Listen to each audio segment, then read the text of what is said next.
What's up, Wesley? Welcome back to the Charleston Wesley podcast, where we make ministry available on the go. I'm Ava, and I'm the Wesley worship intern. And I'm John, and I'm the pastor of the Wesley Foundation, and I'm holding James Dempsey Poole, one of the newer additions to the Wesley Foundation. He is feeding right now, and he is just learning how to speak and all the things. So you're probably going to hear him on the podcast. And that's not all, Ava. We have another guest. We do. Which you know, because he's sitting right across from you. But we have Mr. Drumroll for the drummer boy, Kevin Lopez. Hi, everybody. My name is Kevin Lopez. I'm a junior at the Citadel, and yeah, I'm doing a lot in ministry. It's feeling good. It's good. It's a good day. It's good. It's good. Nope, here he goes. Justin, he's crying, Kevin, because he's wondering, in apprehension, what I'm going to ask next. And for the dear listeners, you who are not in the room, Kevin is just chowing down on some salami and cheese because he's got to do it. And that made me think of deli meats and cheeses. You can only have two. What's your go-to for deli meat and deli cheese? Would you guys consider like prosciutto a deli meat, or like cold cuts? Because those are two different things. Oh man, you're expanding the question to areas that. Sure, we'll include it. So, but you can't have anything else. It's just this cheese, and it's that. Oh, that. Yeah. So I would do. You don't have to eat them together, but like, yeah, yeah. I would do. So like prosciutto is why I mentioned that, because I love prosciutto, but there's like the specific kind of fancy bougie kind, which is like Spanish ham, cured ham, right? So it's really good, very expensive. My family, like every year, they'll buy this like comically large 2 or 3 foot long piece of like leg of ham, and it comes with a stand, and it comes with a stand. Yeah, like it's like heavy, and we'll set it up, and we'll just put it on our marble like little island in the kitchen, and it'll just sit there for months, and like we'll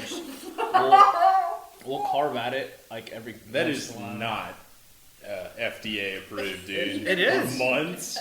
Yeah, we just carve at it. Well, because okay, so there's ways to take care of it so it doesn't dry out and it doesn't spoil, or all that kind of stuff. Okay. So like you carve it, you put it back together, make sure air doesn't get to it, blah blah blah. But like, okay, so it's not uncovered. No. Okay. No, I was just imagining that there was just a slab of meat that hung in your kitchen. No, because because it comes uncut. Obviously, there's just the leg, but the actual fat and stuff, like you cut it off, and then you use that to cover it up so it doesn't dry out and everything. So we'll have that, and I just love it so much. I've been like we do that. We've been doing that for years now, ever since we found out about it and really tried it. And then, like, since the pandemic. And then the cheese, I don't know. I really like the softer cheeses.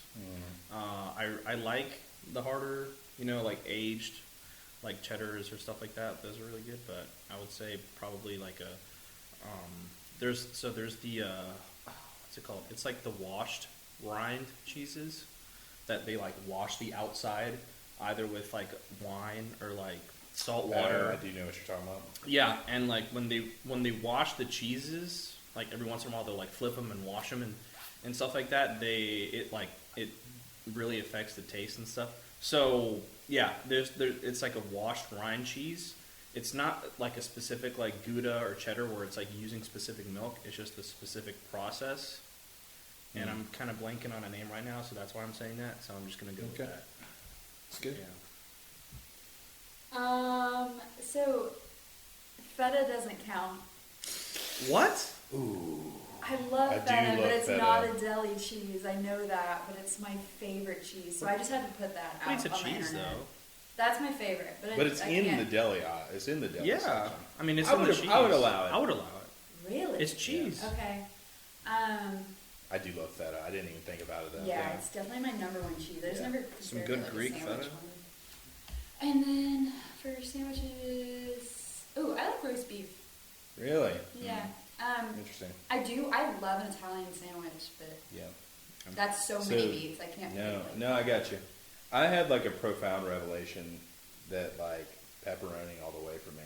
Like, Yeah. I just love pepperoni. It's too basic. I love it on, yeah, I know it's basic, but I love it on pizza. I love it in sandwiches. I love it, like, with charcuterie. Charcutes. Yeah, I just love pepperoni. I also am a little basic with the cheese. I do like the, like, little white cheddar.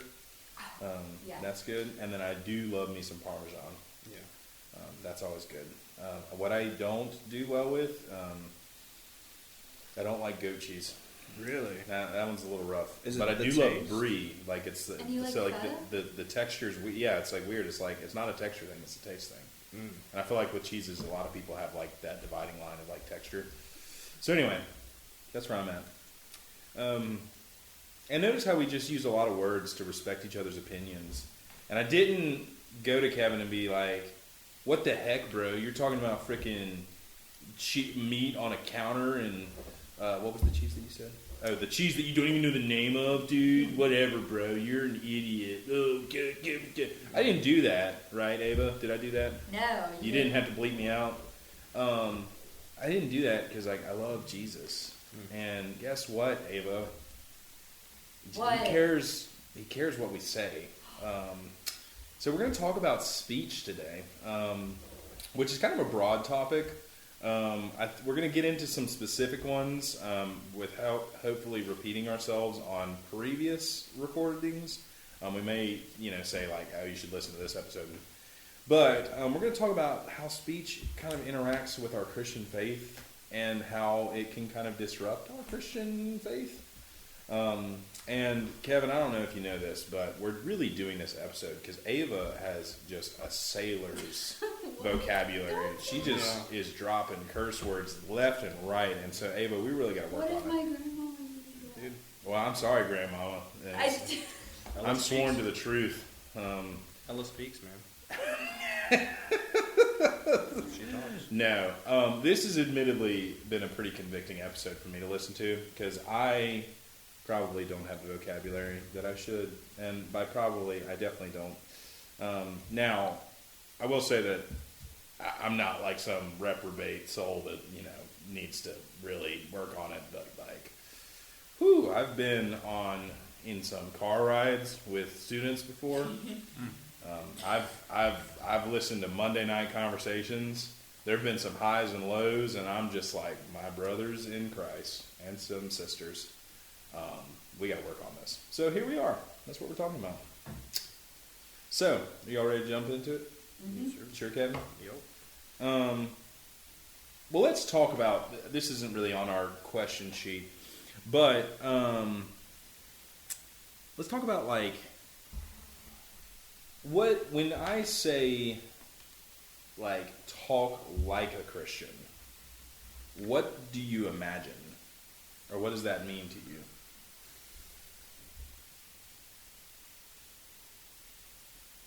It's a hard question. I guess the best answer off the dome would have to be like something I kind of use on a daily daily mindset basis to gauge my actions and stuff is treating the other person as if they were Jesus themselves. And like I would probably not tell Jesus certain things that people say to other people. Yeah. And I guess when you say that, it's pretty obvious, but it's just not obvious to do certain things in the moment. And yeah, if you're talking to your friend and you're like, how would I say this? What would I say? In what manner, inflection, right? What words would I choose to say if this person were like the risen Lord? You know what I mean? It's such a, so that's kind of how I gauge that. Just kind of treating people as if they were Jesus. Usually, it doesn't make me feel icky. Feels good. Yeah. Yeah, I was gonna actually say a similar thing, but slightly different. Is that phrase like, "What would Jesus do?" Kind of thing, like, "What would Jesus say?" Yeah. Now, I don't think I can be as eloquent as some of those like parables or anything. Sure. But yeah, I think judgment's one thing that I think of with Christian speech, and then obviously language and cursing and that type of stuff.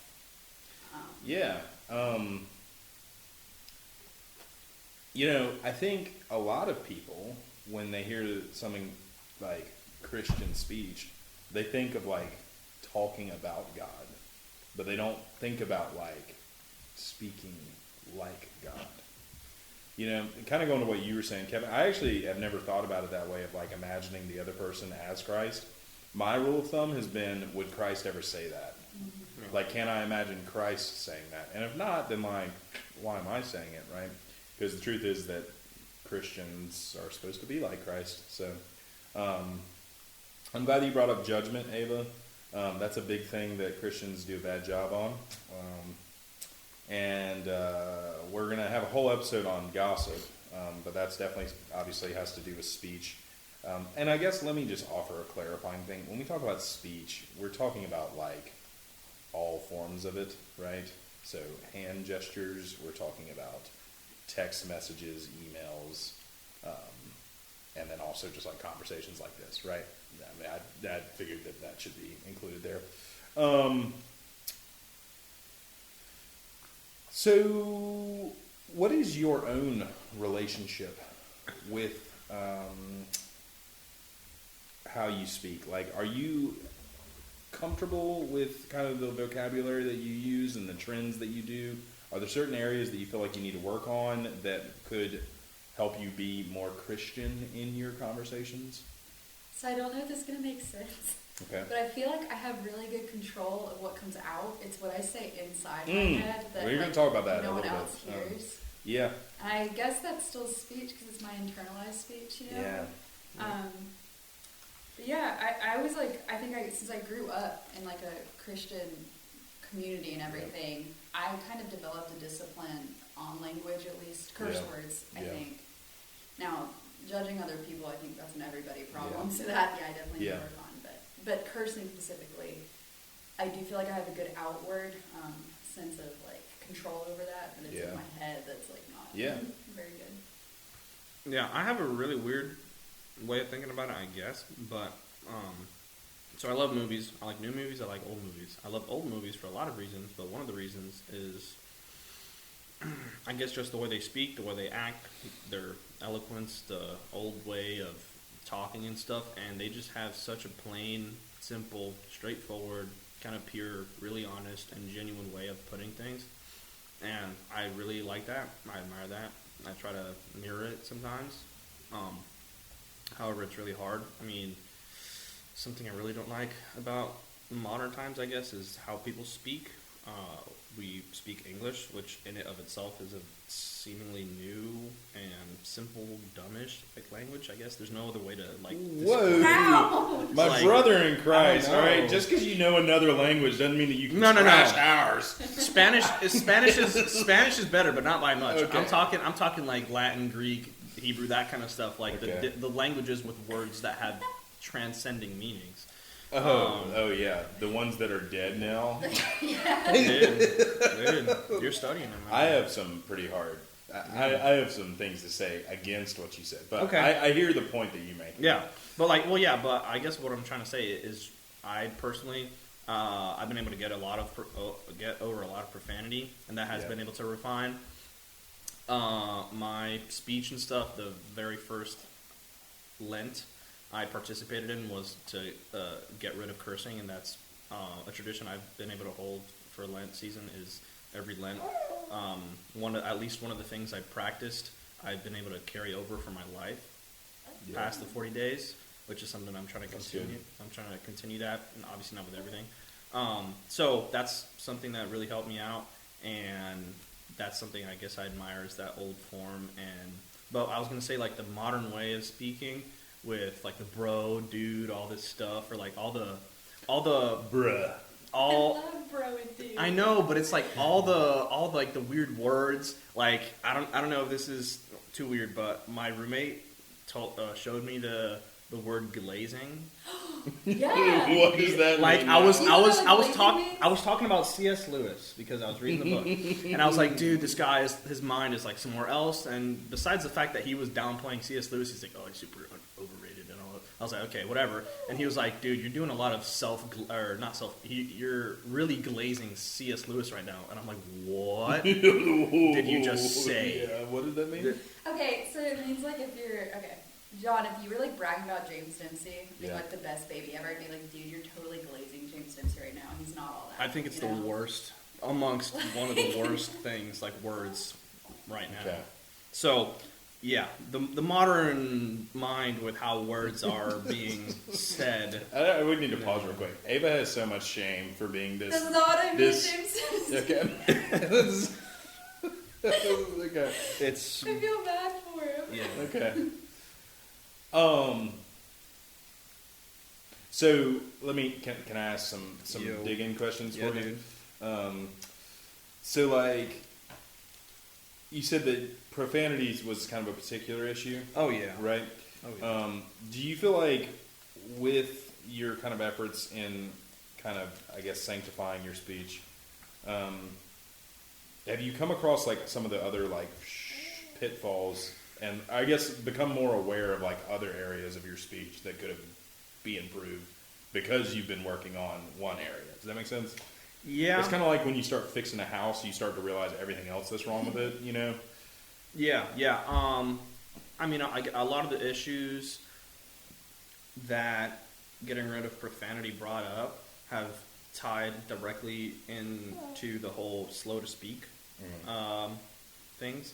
And cutting out profanity makes you slow to speak because instead of saying this word that covers a myriad of all different things that could mean, like you could call things to a person from a book, like the words fit into a lot of different categories, and so when you are thinking of saying something and you can't say this thing anymore, now your brain is like, okay, what can I say, right? So there's just a different mindset, another type of mental state that it puts you in that makes you slow to speak. And in doing that, I was like, finding words to say in this, and I was like, okay, I guess I kind of got that covered, and revealing or uncovering that big layer, I guess, that was seemingly a part of me, kind of revealed some stuff. And for me specifically, I realized how much slower to speak I was in other categories. Yeah. When it comes to, it touches on gossip, but not really. It's, whenever something about somebody is brought up, or like some, you kind of take part in it, or because I'm big on humor. I love making people laugh, or whatever, keeping things light and thing.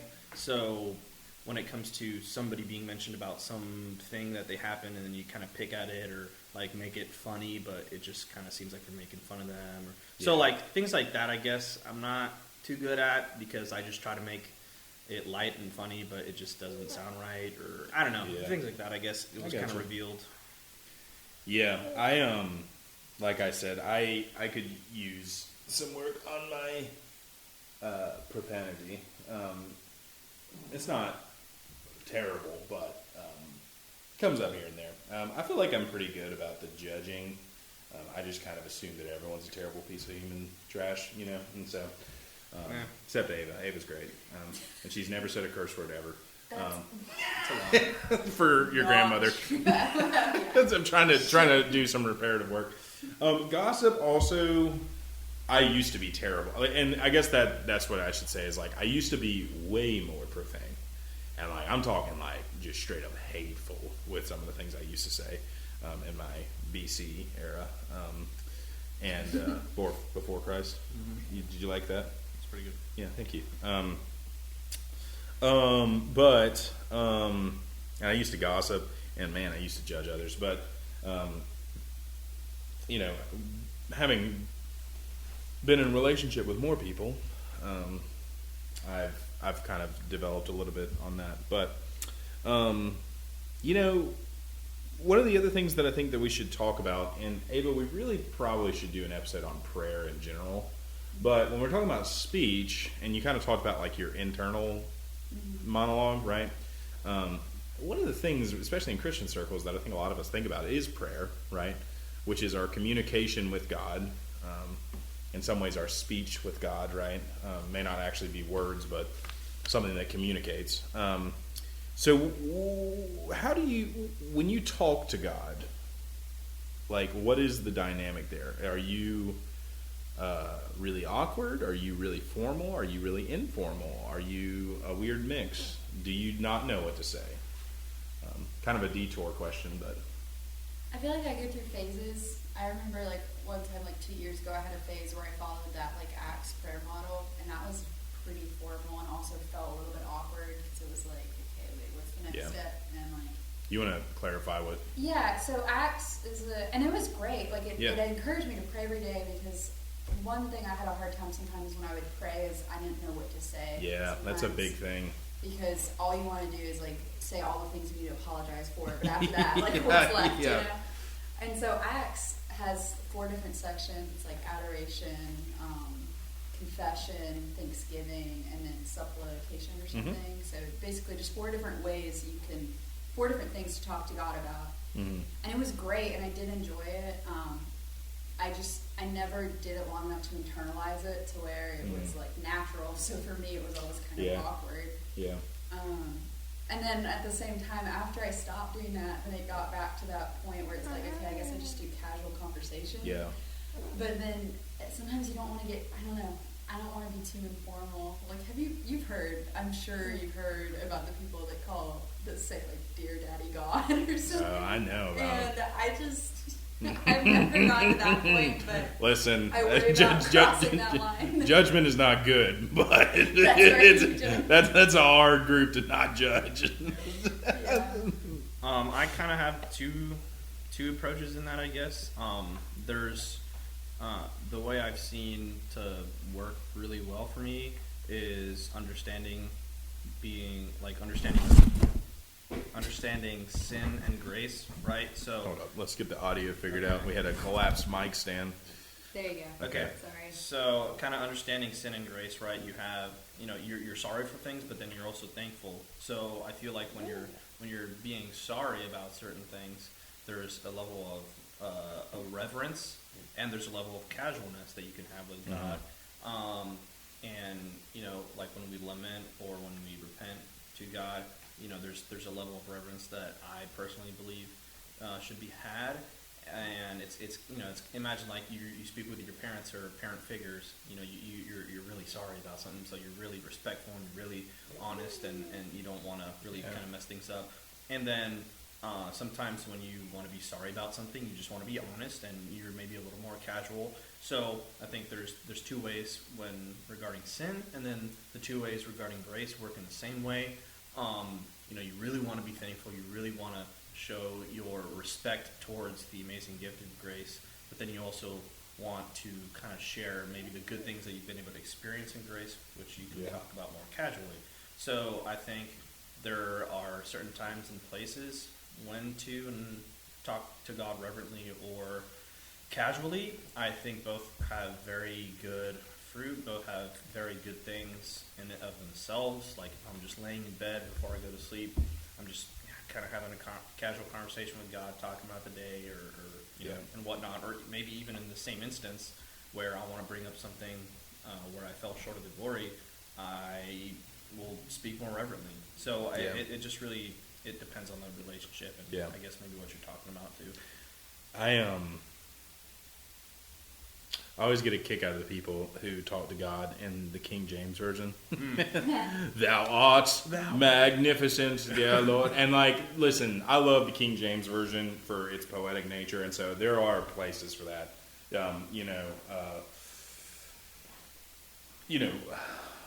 This is, I think it's a good I was just thinking about something. I guess you've talked about how you find value in lamenting, right? Yeah. Correct? Mm-hmm. See, that's something I always feel really weird about doing with my, speech towards God. So can you, touch on that for a second? Yeah, so the truth is, and my wife is here to pick up our child, so we may get a guest appearance on the podcast. What? Whoa. Come on in here, Hannah. Get on the mic real quick and say, hey. Hi. How do you talk to God? Is it formal, informal? Usually pretty informal. Okay. Or I guess maybe somewhere between formal and informal. Yeah. But, yeah. Cool.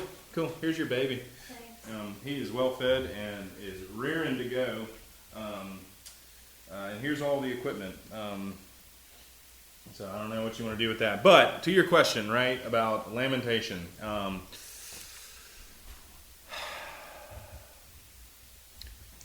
One of the things that transformed my whole experience with God, and something that I hold dear, and if you've listened to me preach, you'll know that this kind of comes up often.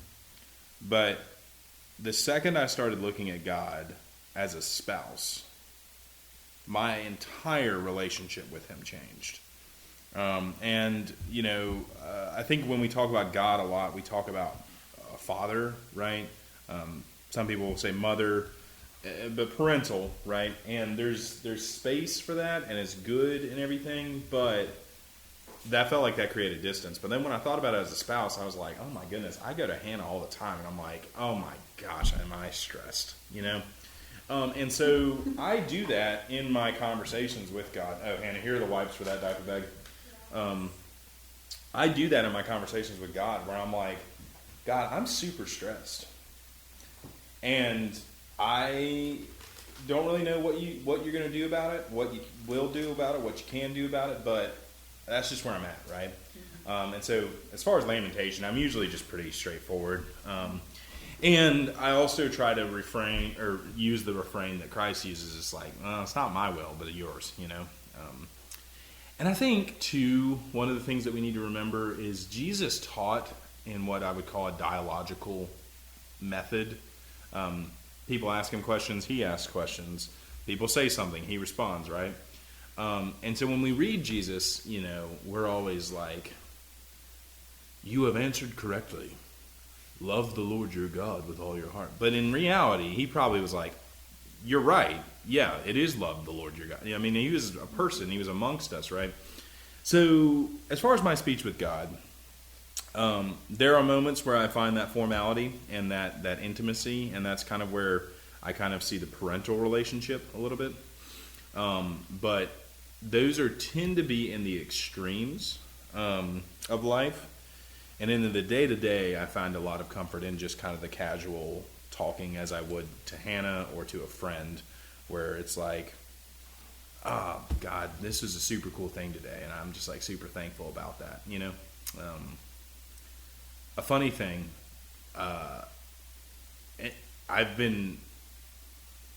no one's ever told me that I'm too informal when I preach or when I pray, but there's been the implications, which is pretty funny. Very seldom does anyone in my family ask me to pray over the food. Almost never. I think when I was coming over to Hannah's family for, I guess Thanksgiving, maybe Christmas, I don't remember, but they asked me like the first time or the second time, and then like ever since then, never. What did you do? No, I do the same thing that I do. It's like, God, thank you for this time together. Thank you for this food. And I usually, as a rule, in blessing the food, I don't necessarily get into confession and repentance and doxology, right? Just because I also kind of see prayer as a little bit more expansive than I think a lot of people do. And so I think that there's places for each type of prayer, and that all prayers need to be said. But I do not know if all prayers need to be said in one prayer. Does that make sense? Yeah. So the Acts model I actually don't use. Instead, I would see, like, I would give a prayer of adoration, or I would give a prayer of confession, or thanksgiving, or supplication. I like that. You see what I'm saying? Yeah. Instead of trying to, like, morph it all into one. Mm-hmm. And that's helped my prayer life. You probably don't curse at God, do you? Mm-hmm. No? No. You ain't been there yet? I hope not. Well, people have. I want to make sure, like, that's how, yeah. I don't well, think Job didn't even curse God, though. He didn't, because Job was goated. Yes. That's why. Yeah, so he was built different, dude. I'm just hoping I'm pretty good in my faith like him at that point, I guess. But, and we kind of talked about this in the complaining and the lamentations, there are moments where people say to God, like, why did you let me be born if this is how it was going to go? And I think that is a prayer that a lot of people ask or say. So, I don't know. I think it's kind of interesting when we think about our dialogue with God. And then taking it out of the prayer life, our conversations with God seemingly aren't the type of conversations that we have with others. Particularly if we learn that God has denied us something, or perhaps we've learned that God disagrees with us on something, we don't tend to call God names and ridicule God and tell God that he's stupid, right? But then you're in class and one of your friends raises their hands, or one of your classmates raises their hands and says an opposing view, and immediately we're like, that dude doesn't know anything and they're an idiot and oh my God, right? There's a difference. So let's talk about loving those people that can be difficult to love sometimes. How is our speech with the folks that we disagree with, that we don't like? How is our speech with them, and what is our speech like about them?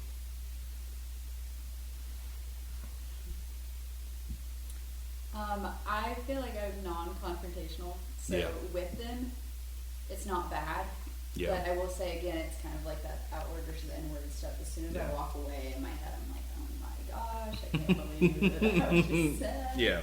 I'll tell like all my roommates about it. Yeah. Maybe it'd be better off if I just like confronted them about it. Yeah. Instead of like one person, now I'm telling 5. Yeah. And I think we'll get into that more in the gossip episode. Yeah, for sure. But I could definitely use some improvement on that side of things. I guess I'd say that I don't know, that's a really big thing, and I think that's a really important thing to focus on and hone, because I know it's definitely a struggle for me. However, I would say that I've kind of approached it with a little bit of a killing them with kindness approach. Yeah.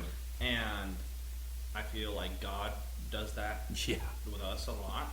And I feel that when, like, seeing that in God and then seeing that in people too is very interesting.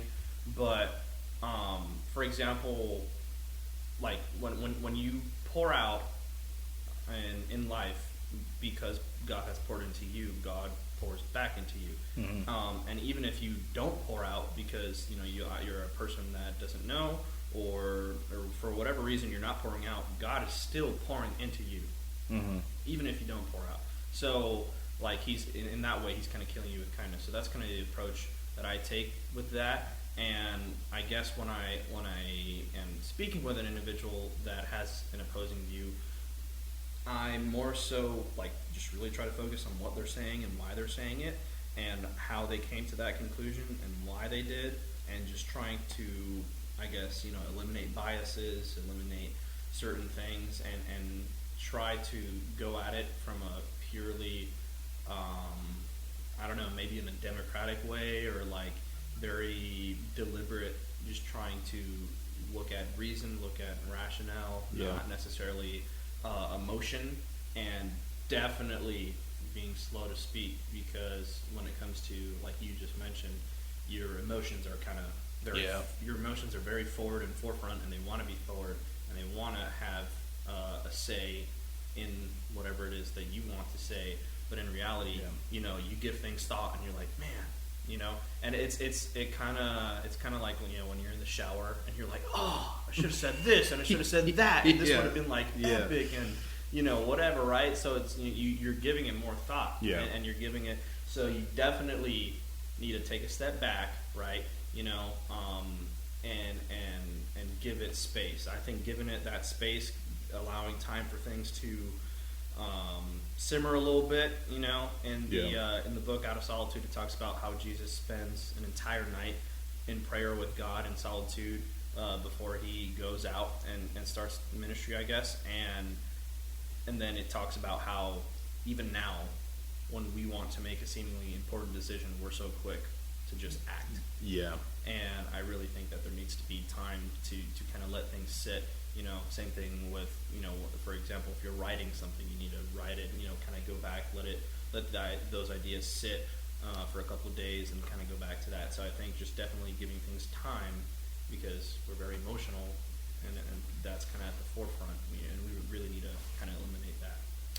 Well, briefly, Ava, you go to College of Charleston. Kevin, you go to the Citadel, right? just briefly, how does your current college environment impact your speech? Well, I'll go first. I go to Duke Divinity School. Yeah, me too. So things are a little easy there. I will say that there have been moments though where I feel like I've had to remind people of just being like, yeah, like especially when people give hot takes on theology, and we'll always, and I'm guilty of it too. But then we usually always reach a point where we're like, yeah, but God called them into ministry, so who are we to say? That's like really what it is. It's like we disagree with their theology, but God seemingly doesn't, because there's fruit being born there, So that's my answer. I can go first.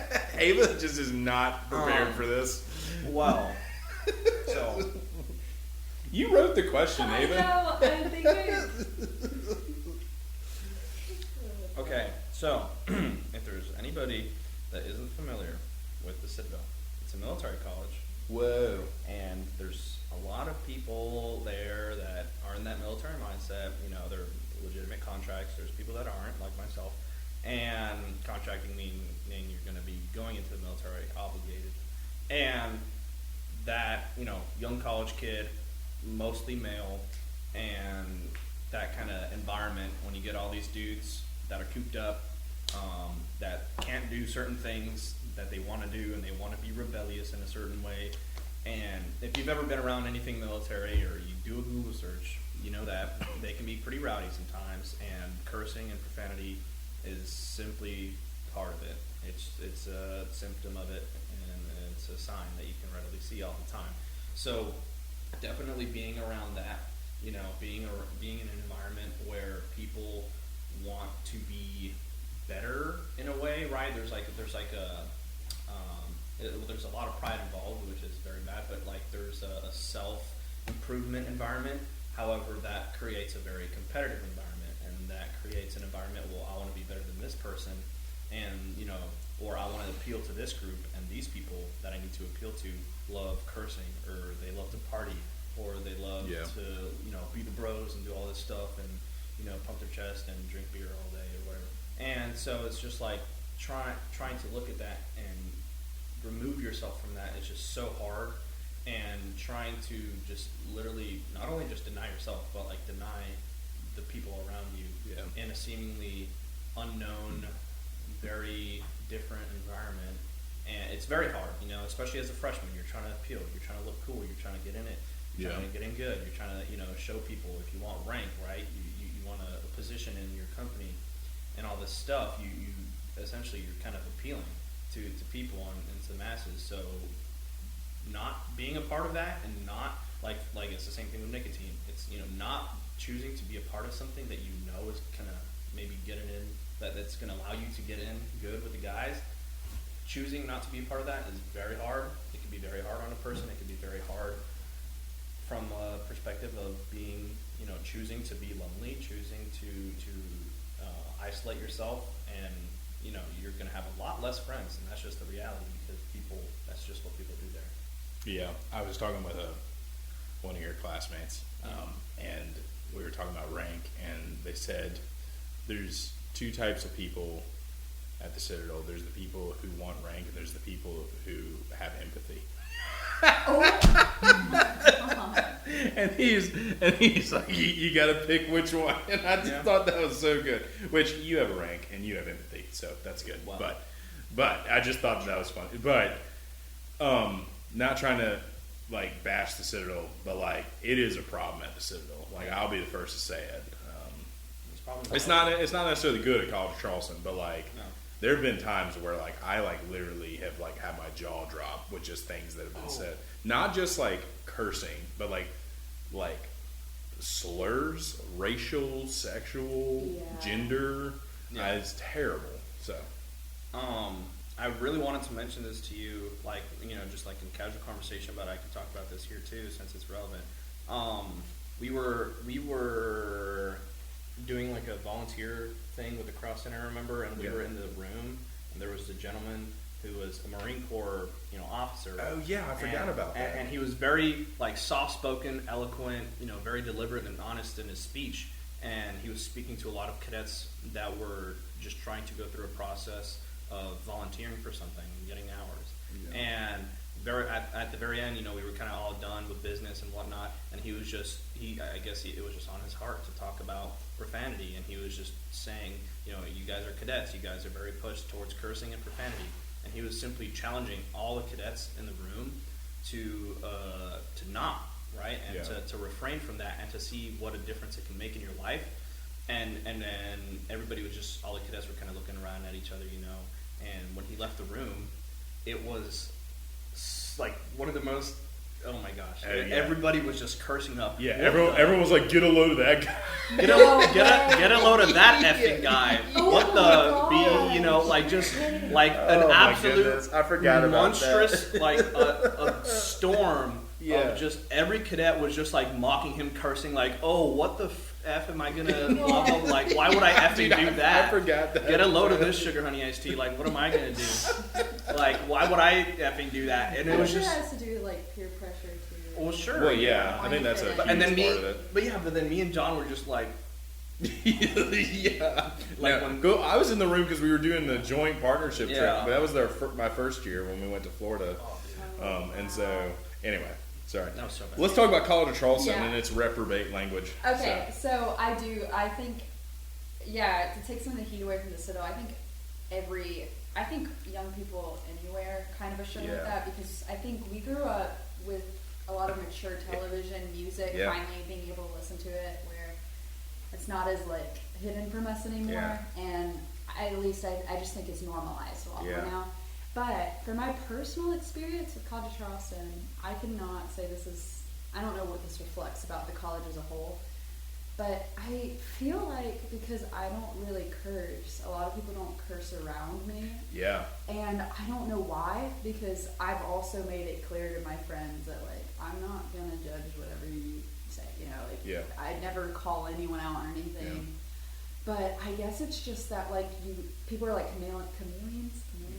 And I feel like we're talking about that with the Citadel, but at least with me, that's been my personal experience. I don't know if I can say that's reflective of the college as a whole. Yeah, I think CFC, if you look for it, you'll find it. I will say that I think CFC does a better job on judgmentalism. Mm-hmm. In some ways, I think that they overcorrect. Yeah, and they're like everything is okay, and it's like, well, no, not everything is okay. But yeah, I mean, when I was at CFC, that was when I would say terrible things too. Language is rough. That's been like a really interesting part about being a campus minister, is just like having to tell students that like Jesus actually cares. But to your point, and this is maybe a tip for whoever's trying to work on this in their environment. Ava, you kind of said, well, I don't, and so people don't around me, right? There is a self-corrective mechanism where if people do something that is taboo, they don't necessarily have to get called out for them to realize it was taboo, right? So, like, there have been times where, like, someone will say something at Wesley, and we've kind of gotten to the point where, like, no one really picks up and walks with it, and so now it's like, they realize, like, oh, I actually can't use that language anymore, But you gotta have that kind of uniformity, at least from a leadership point of view. Well, let me talk about script. We've been kind of talking a lot about stuff, but like I want to jump into a little bit of scripture, and then we'll probably wrap up pretty soon after that on this episode. But I was kind of thinking, like, what is a good biblical wisdom on speech? And I've just been kind of sitting on it, and like I said, I think profanity is one of the bigger issues here. And there's no like single clean definition of our speech as a Christian, but there's a ton of other scriptures that are semi-relevant, or they address one thing or the other. I've listed out a few here. Matthew 7:1, judge not lest ye be judged, right? Judge not or you will be judged. Genesis 1:27, God created mankind in his own image, right? Exodus 27, don't use the Lord's name in vain. We talked about that on the last few episodes. But then when we get to Paul, Paul is just hardcore. And Paul writes some pretty good stuff. Ephesians 4:29, do not let any unwholesome language come out of your mouth, but only what is helpful for the building up of others according to their needs. All right, that's good. Colossians 3:8, but now you must also rid yourself of these things: anger, rage, malice, slander, and filthy language from your lips. So I think overcoming profanity is a part of sanctification. You cannot be like Jesus if you will not talk like Jesus. And I think when people are kind of wrestling with this particular issue, and they're trying to figure out what does their faith say, honestly, I think the best evidence is the golden rule, right? Love your neighbor as Yourself. Thank you. Love your neighbor as yourself, right? We talk about it all the time, but I feel like a lot of people struggle to understand this. I know a lot of people, they understand the concept of a neighbor, meaning someone in close proximity, but they're fine making decisions that are terrible for people on the other side of the globe. I mean, that's like one thing that I think people struggle with to understand, like, neighbors is everyone. A better translation is love others as you love yourself, right? But I think a helpful way to look at the golden rule that may be clarifying when we talk about speech is thou shalt not harm, right? To love someone is not to harm them, right? Or is to not harm them. Thou shalt not harm. And weirdly, I think that we follow thou shalt nots a lot better than the generic things. I've never murdered anyone, right? And I'm not saying that that's because it says thou shalt not murder, but like I feel like we remember it better. So for y'all and for whoever's listening, when you're thinking about what to say, I think an important thing that you should remember is thou shalt not harm, right? And this is a random thing, but y'all heard of the word cuss, right? Yeah. Any of y'all know where that comes from? Curse. Right?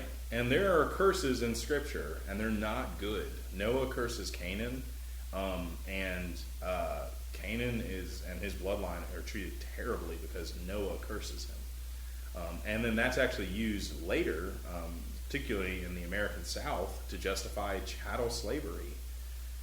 All because Noah was embarrassed because he was drunk and naked. It's bad. Cursing is bad. And so when you say something to someone or about someone and you're using cuss words or curse words, I need you to realize, like, they hold ramification. Our language can do a lot of harm. Kevin, you referenced kind of the slow to speak, right? That's from the book of James, the letter from James. And he has this whole section that talks about our tongues, and he talks about how we can... it can set a fire. It's a spark that can set a wildfire. It's like the rudder on a tall ship. It can guide a ship astray. It's also compared to as like poison. So some pretty hardcore language in James. And so I will say that if you're struggling with speech, read the letter of James. But sticking with the golden rule real quick, I want to kind of change it up and go in an area that maybe y'all didn't expect. But kind of has to do with the self-talk. Love others as you love yourself, right? Love yourself as you love others. Question to y'all. When have you all called your friends or others ugly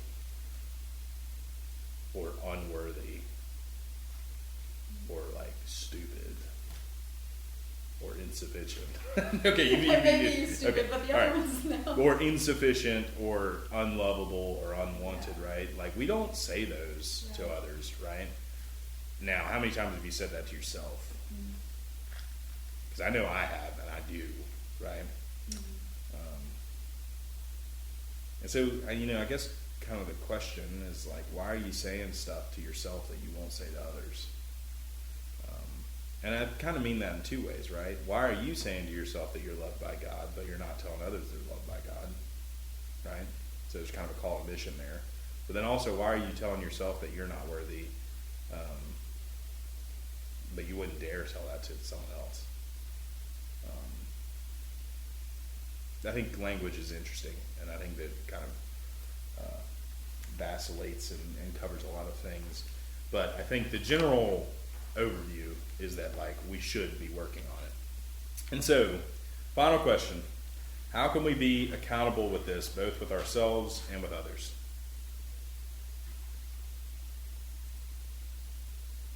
Yeah, that's the hard one for me, is not that ourselves, but with others. Like, where do you draw that line of like calling other people out? Yeah.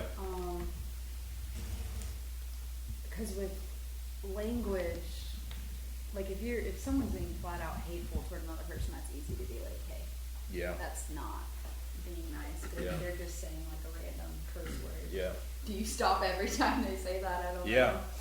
But I kind of liked what Kevin was saying of picking one of the many speech issues you might have, starting with one, and then hoping that will generalize to other things. Because I think that's what I plan on doing after this. So, Yeah. I'm a little biased because this is what I do, but I think the best thing to do to make sure that when you do speak, you're paying attention to what you're saying, is to not speak and to silence yourself and make moments of silence, make moments throughout your day that you can spend in silence. Maybe mornings, like for me, on Monday, Wednesday, Friday, I don't have class till 1, and most of my mornings then up to the afternoon are just spent in silence. And when it comes to talking to people, like that's like one of the least, at that point in the day, is one of the least exercised parts of myself that I'm using. And I guess so you're kind of paying attention more to it. And it talks a lot of there's a lot of talk on just like silence and like seeing silence as a discipline in a way, and the faith. And there's a lot of talk about it in books and like celebration of discipline, stuff like that. Yeah. The simplicity chapter, he was gonna call it silence because of how big just keeping silence in your life can be. And so just refraining from noise, allowing yourself to be silent, not only in speech but in like everything, like no music, no, like just getting a silent space, or even just putting yourself, for example, like in a church, in a silent space, like churches that might be open in a weekday, just putting yourself in a space that just is keen to not have a lot of noise, and just kind of isolating yourself in that sense, literal sense. And then when it comes to actually speaking, you will pay attention a little bit more and more to what you're saying, and just having that mindset of maybe being a little bit more laid back, just listen more, and listen a lot more carefully to others and to other things, and you're able to kind of maybe extract more when you actually pay a lot more attention to listening.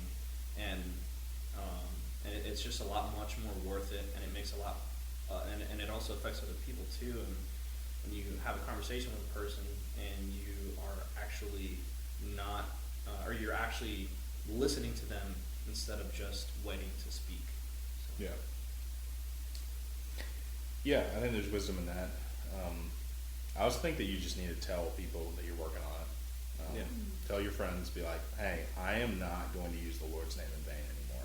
So, like, I need you to call me out when I do it, because I don't realize That's a really it. good idea. Simple way to do it, but I think it's a helpful way to do it. So, I think that's it. All right, well, that's what's up with our speech. If the listeners have any questions, y'all can reach us at our email, which is wuw@wesleychs.org. And also don't forget to like or follow on whatever platform you're listening to us on. Yeah, and if you want to learn more about the Wesley Foundation, you can go to our website, which is wesleychs.org, or you can find us on Instagram and Facebook. And with that, I'm going to pray us out. God, help us to speak a little bit better. Help us to speak like you. Help us to speak for you. And help us to speak in spite of all the things that the world is doing. We love you. We praise you. It's in your name that we pray. Amen. And we'll catch you next week.